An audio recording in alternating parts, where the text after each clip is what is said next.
राधे राधे। जय श्री हरि। आपका दिन शुभ हो। आप सब पर श्री हरि की कृपा बनी रहे। आज सोमवार है, भगवान शिव का पावन दिन। आज आप सुनेंगे सोमवार की व्रत कथा। क्या आप जानते हैं कि सोमवार का व्रत क्यों किया जाता है? कैसे ये व्रत आपके जीवन में हर कष्ट को दूर कर सकता है और आपकी सभी मनोकामनाएं पूरी हो सकती हैं। आज मैं आपके लिए सोमवार व्रत की संपूर्ण और प्रामाणिक कथा, जिसे सुनने मात्र से ही शिव जी प्रसन्न होते हैं और आपको उनका आशीर्वाद प्राप्त होता है। इस कथा को ध्यान से और अंत तक ज़रूर सुनिए। कथा शुरू करने से पहले हर हर महादेव, जय भोलेनाथ जी ज़रूर बोलिएगा। हो सके तो कमेंट में भी ज़रूर लिखिएगा। तो चलिए कथा शुरू करते हैं। एक नगर में एक बहुत धनवान साहूकार रहता था। उसके घर में धन धान्य की कोई कमी नहीं थी, पर उसे एक ही बात का दुख था, उसके संतान नहीं थी। साहूकार हर सोमवार को भगवान शिव की पूरी श्रद्धा से पूजा करता था और शाम को शिव मंदिर जाकर दीपक जलाता था। उसकी भक्ति को देखकर एक दिन माता पार्वती ने भगवान शिव से कहा, हे प्रभु, ये साहूकार आपका परम भक्त है, आप इसकी मनोकामना पूरी क्यों नहीं करते? शिव जी बोले, देवी, साहूकार की किस्मत में संतान सुख नहीं है। अगर मैं उसे पुत्र का वरदान दूंगा तो वह केवल 12 वर्ष तक ही जीवित रहेगा। माता पार्वती के बहुत आग्रह करने पर भगवान शिव ने साहूकार पुत्र प्राप्ति का वरदान दे दिया। साहूकार ने ये सब सुन लिया, पर उसने ना तो खुशी मनाई और ना ही दुखी हुआ। वह पहले की तरह ही व्रत और पूजा करता रहा। कुछ समय बाद साहूकार के घर एक सुंदर पुत्र का जन्म हुआ।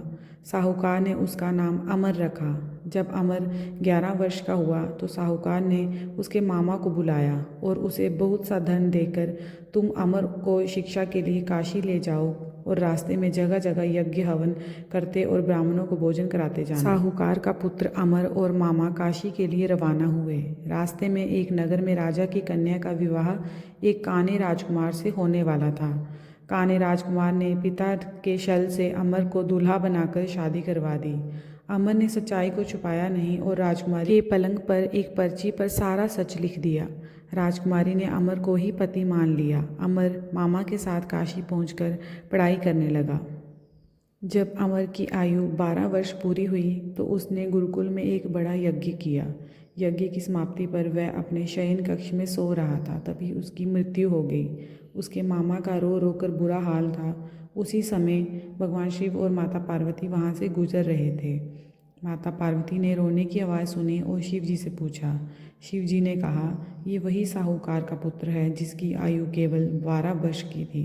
माता पार्वती जी ने शिव जी से कहा, हे प्रभु, इनके पिता आपके परम भक्त हैं जो वर्षों से आपका व्रत कर रहे हैं। आप इस बालक को जीवन दान दीजिए। माता पार्वती के आग्रह पर भगवान शिव ने अमर को जीवित कर दिया। शिक्षा समाप्त करके अमर और मामा वापस अपने नगर की ओर चल पड़े। जब वह उस नगर में पहुँचे जहाँ अमर का विवाह हुआ था, तो अमर के ससुर राजा ने उन्हें पहचान लिया और अपनी पुत्री के साथ बहुत सारा धन देकर विदा किया। उधर साहूकार और उसकी पत्नी अपने बेटे की मृत्यु की बात सोचकर बहुत दुखी थे। तभी मामा ने घर आकर खबर दी कि अमर जीवित है और अपनी पत्नी के साथ आ रहा है। साहूकार को पहले तो विश्वास नहीं हुआ, पर जब उसने अमर को देखा तो वह खुशी से झूम उठा।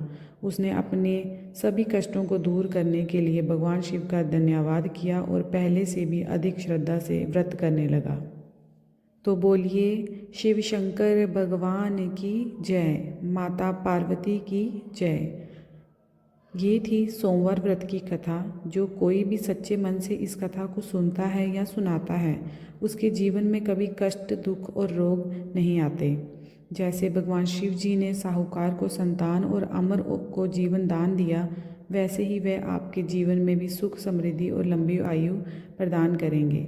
अगर आपको ये कथा पसंद आई हो तो इसे लाइक करें, शिव भक्तों के साथ शेयर ज़रूर करें और ऐसे ही और कथाएं सुनने के लिए मेरे चैनल को सब्सक्राइब ज़रूर करें। आप सभी पर भगवान शिव की कृपा बनी रहे। शुभ सोमवार। हर हर महादेव।